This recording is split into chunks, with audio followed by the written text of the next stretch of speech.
দিনটা শুরু হলো আজকে একটু অন্যরকম ভাবে। ঘুম থেকে ওঠা মাত্রই বরমাসাইকে বলেছিলাম আজকে বিছানা তোলার দায়িত্বটা কিন্তু আমি তার ফাঁকে গিয়ে রান্নাঘরে বরমাসাইয়ের জন্য ব্রেকফাস্ট নিয়ে আসলাম। মেয়েকে বিছানার মাঝখানে রেখে দেখো কত সুন্দরভাবে বিছানাটা তুলে ফেলল। এখন তো এতটাই দুরন্ত হয়েছে যে চারপাশে তো ওকে বালিশ দিয়ে রাখতে হয়। হঠাৎ করে বাইরের থেকে গাড়ির হর্নের আওয়াজ পেয়ে দৌড়ে চলে আসে। এসে দেখে ডেলিভারি বয় বাড়ির সামনে হাজির। সেরকম কিছু না, ছোট্ট একটা পার্সেল এসেছে। মাছালা কাকু আজকে বেশ বড় একটা কাতলা মাছ এনেছিল। পুরো গোটা মাছটাই কিন্তু মা রেখে দিল। মাছটার ওজন হয়েছিল ওই 1.5 কেজি মতো। কাতলা মাছ ছাড়াও এই কাকু কিন্তু নিয়ে এসেছিল নানান রকমের মাছ, পাবদা, তেলাপিয়া, ছোট ট্যাংরা আর তার সাথে কিন্তু ভোলা মাছও এনেছিল। মাছটা কাটার পরে কিন্তু পেটের মধ্যে বেশ খানিকটা ডিম হয়েছে। অন্য দিনের তুলনায় আজকের জামা কাপড় কাচাকাচিটা অনেকটাই বেশি ছিল। বিছানা পাটিগুলো অনেকটাই ময়লা হয়েছিল, তাই ভাবলাম যে আজকে সবকিছু কেচে দিই। মাছ রাখা সত্ত্বেও বাড়িতে আজকে কিন্তু আনা হলো মাংস। ওই খানিকটা মতো মাছ রান্না হবে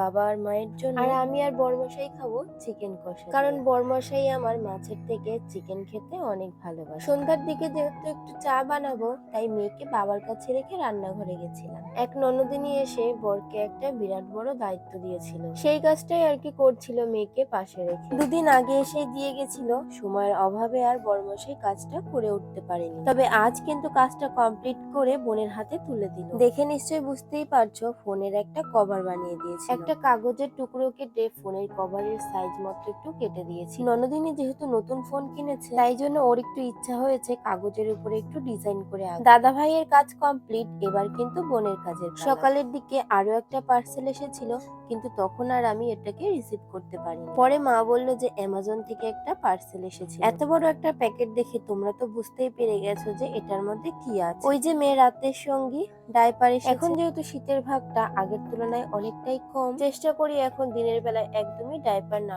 রাতের বেলার দিকে ওই একটা করে ডাইপার পরাই, তাও আবার ঘুমোতে যাওয়ার আগে।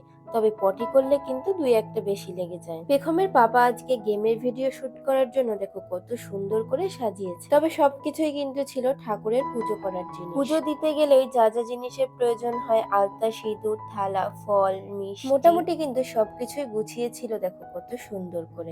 আজকের ভিডিওটা শুট হবে পুরোটাই কিন্তু লাকের, কারণ প্রত্যেকটা জিনিসের উপরে কিন্তু কুপন দেওয়া আছে। কুপনের সাথে যদি কুপন মেলে তাহলে কিন্তু আমরা এগুলোকে জিতে নিতে পারবো। আচ্ছা তোমরাই দেখে জানিয়ে তো যে বরমাসের সাজানোটা কেমন হয়েছে। ভিডিওটা শুট করার পরে মেয়েকে খাইয়ে কিছু খেলনা দিয়ে দেখো খাটে বসিয়ে দিই। এক বস্তা খেলনা বাটি থাকা সত্ত্বেও ইদানিং দেখছি এই বাটি চামচ নিয়ে বেশি খেলা করছে। তবে ওর যখন যেটা ইচ্ছা হয় সেটাই কিন্তু করতে দিই, কোনো রকম কিন্তু ওকে জোর করি। মেয়ে যেহেতু খেলা করছিল তাই ঠাম্মিকে বললাম যে ওর পাশে একটু বসো, আমি যাই রান্না। রাতের দিকে যেহেতু মেয়ে দুধ রুটি খায়, তাই রাতের জন্য ওর একটা রুটি আমি কিভাবে ওকে আমি দুধ রুটি খাওয়াই সেটার ভিডিও কিন্তু আমি আগেও দিয়েছি, তোমরা কেউ দেখতে চাইলে কিন্তু দেখে আসতে পারো। আজকের মতো তবে বিদায়।